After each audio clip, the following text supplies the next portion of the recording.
Hello বন্ধুরা, কেমন আছো সকলে? দেখো এখন বসে আছি। খুব ঠান্ডা পড়েছে, তো ঠান্ডার ভিতরে এখন বসে রয়েছে। এখন রাত 9:30 বাজে। তো দেখো এখনো ঘুমোইনি আমরা। তো ওই বাইরে আমার যে গরম জল বসিয়েছি রডে, তো আমার এই তেল আছে, তো তেলটা একটু গলাবো। তেলটা জমে গেছে, তো তেলটা গলিয়ে তারপরে মাথায় লাগাবো। আদিবাসী তেল লাগাচ্ছি তো, তো সেই তেলটা এখন জমে যাচ্ছে। ভিতরে নারকেল তেল ভরা ভরা আছে, তো তার জন্য তো অসুবিধা হচ্ছে আমার লাগাতে। তো তেলটা গলাবো, তারপর তেলটা গলানোর পরে তারপরে মাথাতে লাগাবো, লাগিয়ে তারপরে ঘুমোবো। একদিন পরে পরে লাগাতে হয়, তো আমি 2 দিন পরে পরে লাগাই। খুবই ঠান্ডা, তো তেলটা লাগার পরে আমার মাথাটা খুবই যন্ত্রণা করে, তার জন্য লাগাই না। তো আপনারা সকলে কেমন আছেন কমেন্ট করে অবশ্যই জানাবে। আর আজকে লাইভে আসার কথা বলেছিলাম দুপুরবেলায়, তো দুপুরবেলায় ঠান্ডা জলে স্নান করে এত শীত লেগেছে, তারপরে তো লাইভে আসতে পারিনি আমি। আর আমাদের ঘরে তো কারেন্ট ছিল না, খুব অন্ধকার ছিল। আর এখনো কারেন্ট ছিল না, যে এইমাত্র কারেন্ট এলো, কারেন্ট ছিলই না।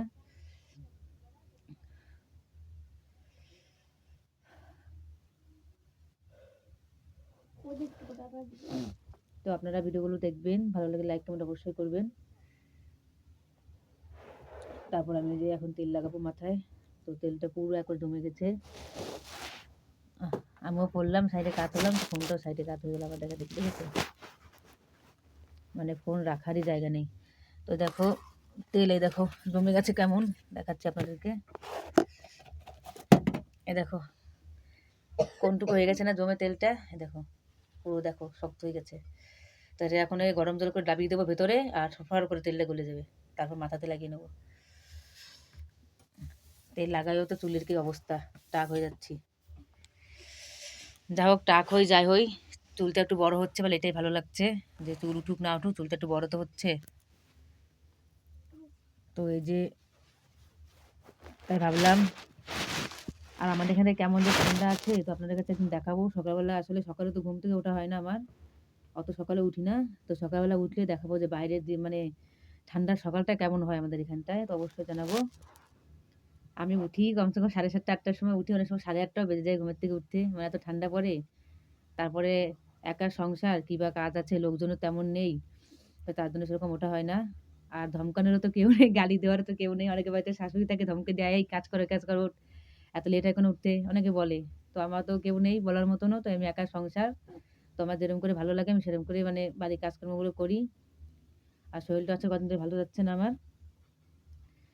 মাঝে মাঝে একটু ধমকানি লোক একজন আছে বাড়ি, মাঝে মাঝে একটু ধমকায়।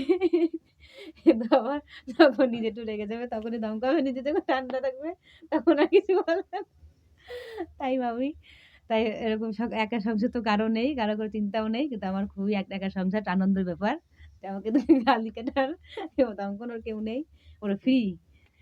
তো তার জন্য একটু ঘুম থেকে উঠতে আমার লেট হয়। তো আমি একদিন সকাল সকাল ঘুম থেকে উঠবো, তো উঠে আপনাদেরকে দেখাবো আমাদের এখানে সকালটা কেমন হয়, ঠান্ডার সময়টা কেমন আর কি কুয়াশা পড়ে। তো এখন আগের থেকে অনেকই কম ঠান্ডা পড়ে, কম কুয়াশা পড়ে। যখন আমার বিয়ে হয়, তখন প্রথম রাজস্থানে আমি এলাম, তো তখন খুবই ঠান্ডা পড়তো এখানটায়, এত কুয়াশা পড়তো আর এত ঠান্ডা।